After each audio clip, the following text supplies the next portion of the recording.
से निपट लेता है और किसी को दुख निपटा। और किसके जीवन, राम के जीवन में क्या दुख नहीं आए? नारायण श्री कृष्ण के जीवन में क्या दुख नहीं आए? अरे गरीब से गरीब के घर भी बच्चा पैदा होता है तो खुशी का इजहार करने के लिए कम से कम फूटी थाली तो बजा ही देता है। गरीब से गरीब, गरीब के गरीब घर भी बच्चा पैदा होता है, अपनी खुशी को इजहार करने के लिए फूटी थाली तो बजा ही देता है। और फूटी थाली भी ना हो तो कम से कम ताली बजा करके तो खुशी। अरे तुम गाय बजा रहे तुम, गरीब से गरीब बात को समझना। गरीब से गरीब के घर बच्चा पैदा होता है, अपनी खुशी को इजहार करने के लिए फूटी थाली बजाकर खुशी इजहार करता है। फूटी थाली ना भी हो तो ताली बजा करके खुशी का इजहार करता है। मगर जब श्री कृष्ण का जन्म हुआ न कोई फूटी थाली बजाने वाला था न ताली बजाने वाला था, जेल में जन्म हुआ। राम के जीवन में दुख, कितना दुख, कितना दुख, कितना दुख, कितना दुख बताने की जरूरत नहीं है। मैं तो ये कहूँगा इनके दुख तो होलसेल थे, तुम्हारे दुख तो रिटेल है, बहुत छोटे छोटे। महापुरुषों के दुख देखिए होलसेल थे, थोक भाव में उनकी जिंदगी में दुख आए, तुम्हारे दुख तो रिटेल है। क्या दुख है? यही है कि बच्चा पढ़ता नहीं, और क्या दुख है? यही है कि पत्नी जरा, समझ गए क्या, एक्सपीरियंस।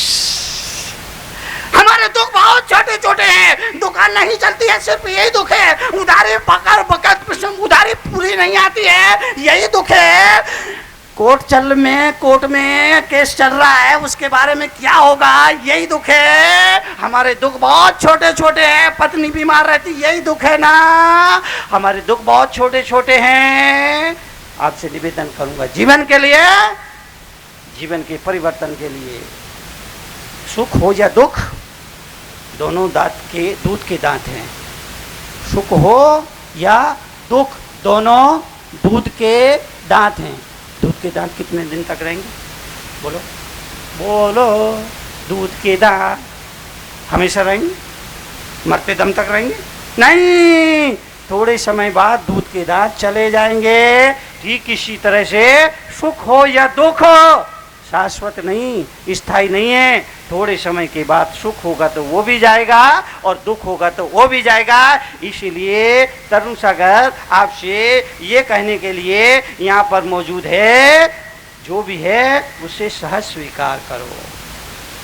जिंदगी में कभी दुख आता है तो घबराने की जरूरत नहीं है, परेशान होने की जरूरत नहीं है, उसे भी स्वीकार करो। जो भी दे दे मालिक तू कर ले कबूल, कभी कभी कांटों में भी खिलते हैं फूल। जो भी दे दे मालिक स्वीकार करो। जीवन में परिवर्तन लाना है, जीने का ढंग बदलो। परिवार नहीं बदलेगा, आपको बदलना पड़ेगा। सामने वाला नहीं बदलेगा, आपको बदलना पड़ेगा। हमारी दिनचर्या बदले, हमारे जीवन में कोई बुरी आदत है वो बदले,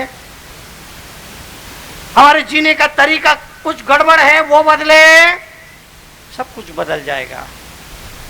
इसलिए मैं आपसे निवेदन करूंगा, धर्म की शुरुआत केवल मंदिर मस्जिद शिवालय और चर्च से नहीं हुआ करती है, अपने घर से होती है। अपने घर से नहीं होती है, अपने से होती है, अपने आप से होती है। इसलिए जीवन के लिए, जीवन की समृद्धि के लिए, जीवन के कल्याण के लिए हम गुरुओं के पास जाते हैं, मुनियों के चरण छूते हैं। क्यों? क्यों मुनियों के चरण छूते हैं? क्यों?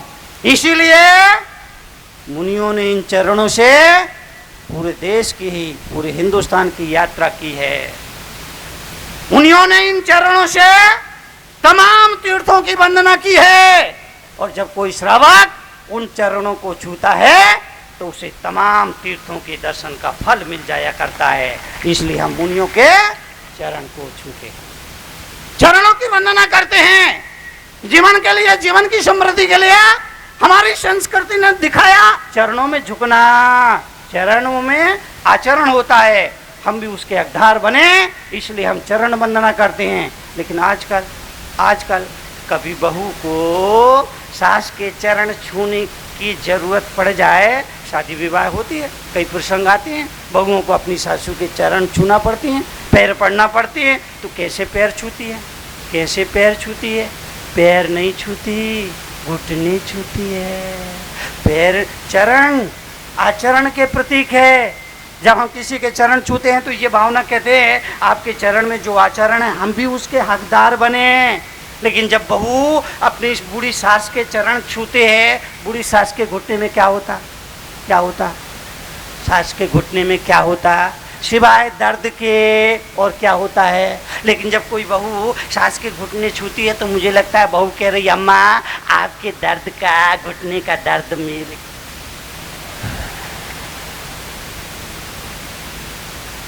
जीवन के लिए, जीवन की समृद्धि के लिए संतों की चरण वंदना की जाती है। चरण वंदना इसलिए की जाती है हम भी उस आचरण के हकदार बने। पर याद रखना, संत के चरण में रुकना सरल है, संत के चरण में झुकना सरल है, पर गुरु के चरण में रुकना बहुत ही दुर्लभ हुआ करता है। झुकना सरल है, झुकना सरल है, पर रुकना,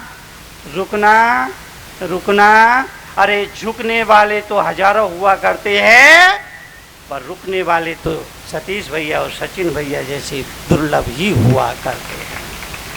इसलिए आपसे निवेदन करना चाहता हूँ, जीवन के लिए, जीवन की समृद्धि के लिए, जीवन के कल्याण के लिए, कभी जीवन में दुख आता है घबराना मत। बुखार में शरीर तप रहा है, घबराने की जरूरत नहीं है, बल्कि सोचना बुखार ही तो आया है, कैंसर तो नहीं हुआ। बुखार कभी आ जाए, शरीर बुखार में तप रहा है, घबराने की जरूरत नहीं है, बल्कि सोचना बुखार ही तो आया है, कैंसर तो नहीं हुआ। लेकिन हम जरा सी बात पे घबराते हैं। ये महिलाओं की एक बहुत बुरी आदत होती है, दूध गर्म करने रखा, दूध में उबाल आया, ऊपर की मलाई नीचे गिर गई, तो ये दिन भर चीज जलाती है, दूध गिर गया, अरे दूध ही तो गिरा है, तू तो नहीं गिरी ना। दिन भर चीज जलाते हैं। अगर व्यापार में कभी कोई नुकसान हो जाता है तो आदमी दिन भर चीज जलाता है, महीनों चीज जलाता है। मैं आपसे निवेदन करना चाहता हूं, अगर व्यापार में कभी कोई नुकसान हो जाए तो सोचना जो मेरा था वो कहीं जा नहीं सकता, और जो चला गया वो मेरा था ही नहीं। सोच बदलिए। ऐसा नहीं कि तरुण सागर जैसे संतों के प्रवचन सुनने के बाद जिंदगी में कोई कष्ट नहीं आएगा, कोई चिंता नहीं आएगी, कोई परेशानी नहीं आएगी, कोई दुख नहीं आएगा, कोई मुसीबत नहीं आएगी, ऐसा नहीं। पर सत्संग में आने के बाद संत आपको ऐसा छाता मुहैया कराते हैं। बारिश हो रही है, हम बारिश को बंद नहीं कर सकते, लेकिन अगर हमारे पास छाता है तो बरसते पानी में भी हम निकल जाए तो बारिश हमारा कोई बिगाड़ नहीं कर सकती है। सत्संग में आने के बाद हमें एक ऐसा छाता मुहैया कराया जाता है कि दुख भरे संसार में हम चले जाएं फिर भी हमारा कोई बिगाड़ नहीं होता है। लेकिन बड़ा मुश्किल ये है, हमारे 50% दुख हमारे अपने नहीं है, हमारे अपने नहीं है, उधार पड़ोसी के यहाँ से ले ली, रास्ते चलते ले लिए, किसी का बड़ा मकान देखा, हाय राम, किसी की बढ़िया कार देखी, हाय राम, किसी की दुकान पे ग्राहकों का तांता देखा, हाय राम।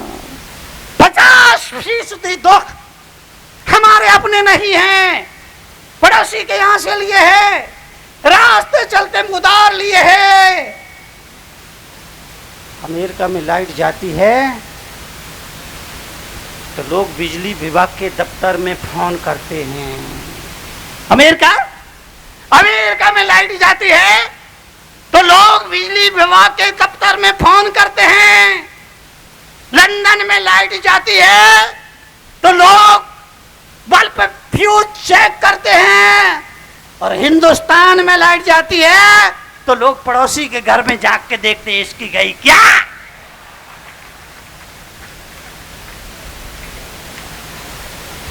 बोलो गलत बोलो। अमेरिका में लाइट जाती है तो लोग बिजली विभाग के दफ्तर में फोन करते हैं, लंदन में लाइट जाती है तो लोग फ्यूज चेक करते हैं, और हिंदुस्तान में लाइट जाती है लोग पड़ोसी के घर में झांक कर देखते हैं इसकी गई क्या। गई कोई बात नहीं।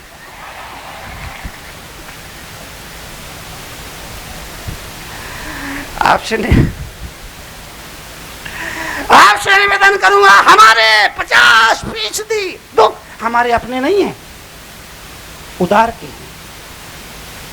हमारे 50% जिंदगी के दुख हमारे अपने नहीं है, उधार के हैं।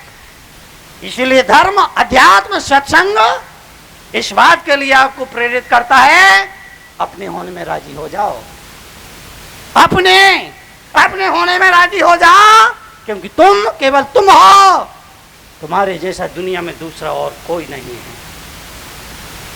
तुम्हारे जैसी शकल सूरत का पूरी दुनिया में कोई नहीं।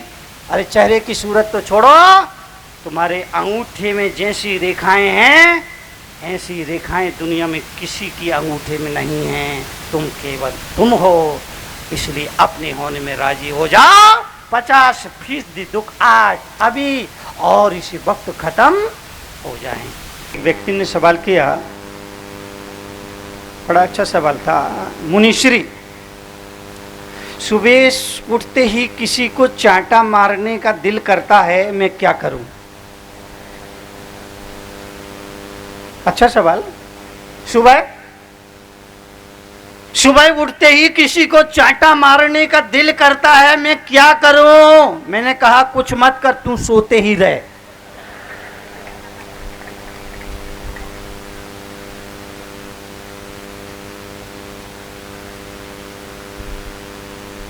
क्योंकि कहा है पापी को जागने मत देना और साधु को सोने मत देना। कहने वालों ने कहा पापी को जागने मत देना और साधु को सोने मत देना। पापी जाग गया तो समाज का अमन चैन खत्म हो जाएगा, और साधु सो गया तो धार्मिक चेतना समाप्त हो जाएगी। अब इसका मतलब ये नहीं कि रात में 12 बजे मेरे दरवाजे पे आओ और कहा महाराज सोना मत। इस मुल्क में कहा पापी को जागने मत दो। शेर जब तक सोया है तब तक जंगल के बाकी प्राणी अमन चैन से है। शेर जब तक जो सोया हुआ है जंगल में शांति है, जागा सबका जीवन खतरे में पड़ जाएगा। इसलिए मैं निवेदन कहूंगा, आप जागो। अगर आपको चैन से सोना है तो जाग जाइए। अगर आपको चैन से सोना है तो जाग जाइए। ये मत सोचना आपका पड़ोसी पिट रहा है तो ये मत सोचना मैं थोड़ी हूं, बल्कि ये सोचना उसके बाद तुम्हारा ही नंबर है, इसलिए उसको बचाओ।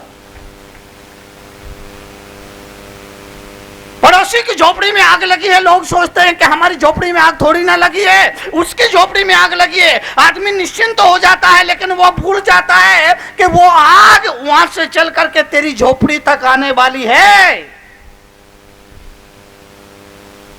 वसुदेव कुटुंबकम।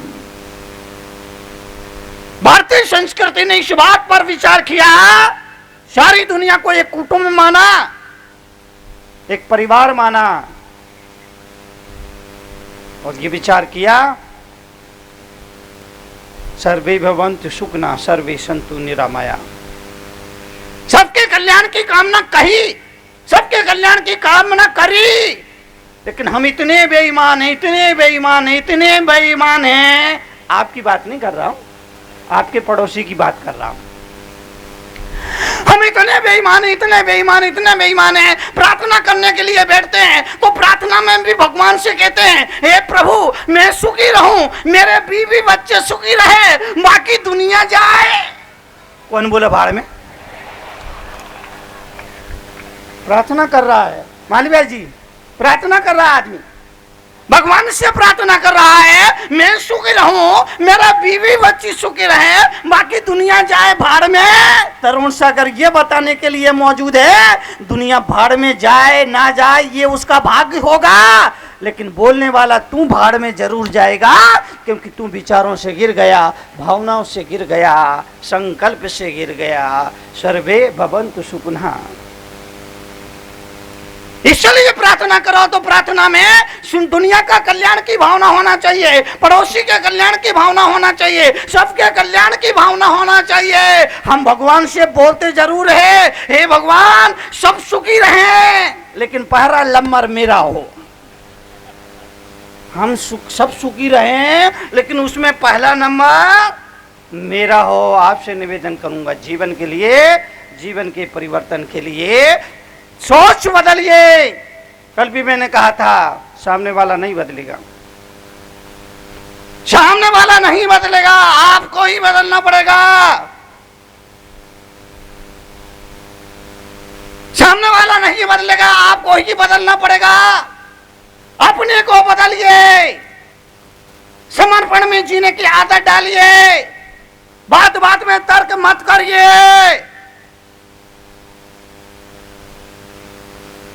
तर्क से विवाद होते हैं, कलह होती है, झगड़ा होता है। सासू ने कहा यूं और बहू ने कहा क्यों, झगड़ा शुरू। सासू ने कहा यूं और बहू ने कहा क्यों, झगड़ा शुरू। और हम तर्क करने के आदी हो गए। पति ने पत्नी से कहा चाय बनाओ, पत्नी ने कहा क्यों, पति बोला क्योंकि मुझे नहाना है। पत्नी बोली चाय पीने के लिए होती है, नहाने के लिए नहीं। पति बोले जब तुझे मालूम है तो क्यों क्यों पूछती है। मेरे माइक पर आते ही आप ऐसे शांत हो गए जैसे मुझे श्रद्धांजलि देने बैठे हो। एक बार जोरदार तालियां बजा दो। आइए कुलदीप जी। परम आदरणीय सभी जैन जीओ और परम आदरणीय सभी बहन जीओ और सभी प्यारे प्यारे बच्चे जीओ, प्यारे श्रोता जीओ और परम आदरणीय मैं जीओ। वाह भैया वाह। देखो मैं विशुद्ध हास्य का कवि हूँ, हंसाने के लिए मंगाया गया हूँ। एक बात बता दूँ, जो देशभक्ति की बात करते हैं, लड़ाई दंगे की बात करते हैं, वो आपस में बैर बढ़ाते हैं। अब यहाँ चीख रहे हैं पाकिस्तान को, अब पाकिस्तान का यहाँ सुन रहा है नहीं कि यहाँ से तुम कहते रहो, जब वो सुन ही नहीं रहे तुम कुछ भी कहते रहो। अच्छा मैं प्रेम के गीत भी नहीं लिखता हूँ, जो प्रेम के गीत लिखता है वो मार खाने के काम करता है। मेरी पत्नी ने तो मुझसे ये कहा कि तुम ऊट पटांग बातें लिखते हो, कभी तुमने श्रृंगार रस की 2 लाइन मेरे लिए लिखी। जब पत्नी ने चैलेंज किया तो मैंने कहा सुन तेरे लिए मैंने 4 लाइन लिखी है श्रृंगार रस की। बोली मेरे लिए, मैंने कहा तेरे लिए। बोली जल्दी सुनाओ। मैंने कहा सुन कि प्रिय तुम्हारी ये बाल और तुम्हारी ये गाल और तुम्हारी ये चाल। तो पत्नी बोली मुझसे कह रहे हो? मैंने हाँ तुझसे कह रहा हूं। बोली एक बार और कहो। मैंने कहा क्यों? जी बहुत अच्छा लग रहा है मेरे लिए। मैंने कहा तेरे लिए, एक बार और कहो। तो मैंने सुन प्रिय तुम्हारी ये बाल, तुम्हारी ये गाल, तुम्हारी ये चाल। पत्नी फिर बोली एक बार और कहो। अब मैं समझ गया ये श्रृंगार रस में बह गई। जल्दी कहो, एक बार और कहा। मैंने क्यों? कि मुझे बहुत अच्छा लग रहा है। तो मैंने कहा सुन प्रिय तुम्हारी ये बाल, तुम्हारी ये गाल, तुम्हारी ये चाल, तुम्हारी ये आंख, तुम्हारी ये नाक, भगवान ने कुछ तो ढंग का दिया होता।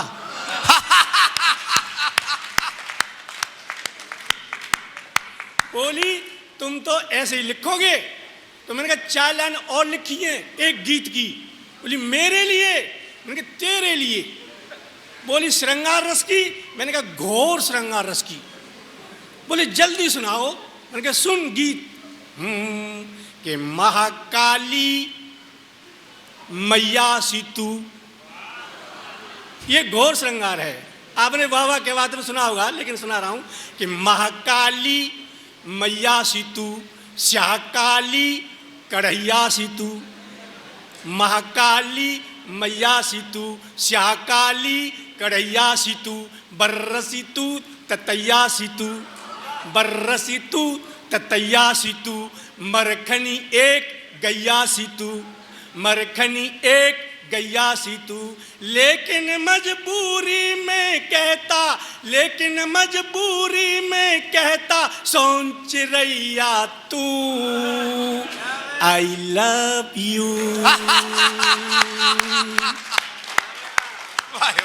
I love you. कि पत्नी तेरे संग में मेरी जब से हुई सगाई, पत्नी तेरे संग में मेरी जब से हुई सगाई, मैं बकरा जैसा लगता हूँ तू लगती मुझे कसाई, मैं बकरा जैसा लगता हूँ तू लगती मुझे कसाई। बोतल सी तू ढक्कन सी तू, बोतल सी तू ढक्कन सी तू, लादन सी तू बीरप्पन सी तू, लादन सी तू बीरप्पन सी तू। लेकिन मजबूरी में कहता मक्खन जैसी तू, आई लव यू। मुझे बहुत अच्छा लग रहा है सच में। आप ऐसे सुन रहे हैं, संतोषी माता की कथा हो रही है। क्या बात है। तो मैं गीत नहीं लिखता। अच्छा एक बात बताऊं, जो गीत और गजल लिखते हैं इनमें दिमाग नहीं होता है। ये बिना दिमाग के गीत लिखते हैं और फिर कहते हैं भाइयों इस गीत को ध्यान से सुनना, क्योंकि मैंने ये हृदय से लिखा है। मैंने कहा भैया मैंने कब फेफड़ों से लिखा है, जो कुछ लिखा है मैंने भी हृदय से लिखा है। सच कहता हूं, ये देशभक्ति की बात कर रहे थे, चिंतित हो रहे हैं। 2 लाइन बोलता हूं, चिंता करने की कोई जरूरत नहीं है विदेशी ताकतों से। क्यों कि इस वतन का चमन कभी कोई नहीं उजाड़ सकता है, इस वतन का चमन कभी कोई नहीं उजाड़ सकता है, और जब तक जैन धर्म है इस देश का कोई कुछ नहीं बिगाड़ सकता है। वाह वाह। हम नहीं दे सकते। मैंने 4 लाइन लिखी है वीर रस की। कुलदीप बोले तुम तो हास्य के कवि हो, वीर रस की कविता नहीं लिख सकते। चैलेंज किया तो 4 लाइन इतनी अच्छी लिखी, हिंदुस्तान का कोई कवि आज तक इतनी अच्छी लाइन नहीं लिख पाया, और न समय लिख रहा है और न जिंदगी में लिख पाएगा। और लिख भी लेगा तो मेरा क्या करेगा? ये ज्यादा बढ़िया। तेरा कागज तेरी कलम, क्या करेंगे हम? लिख ले। देखो इससे अच्छी लाइन नहीं हो सकती है। क्यों नहीं हो सकती?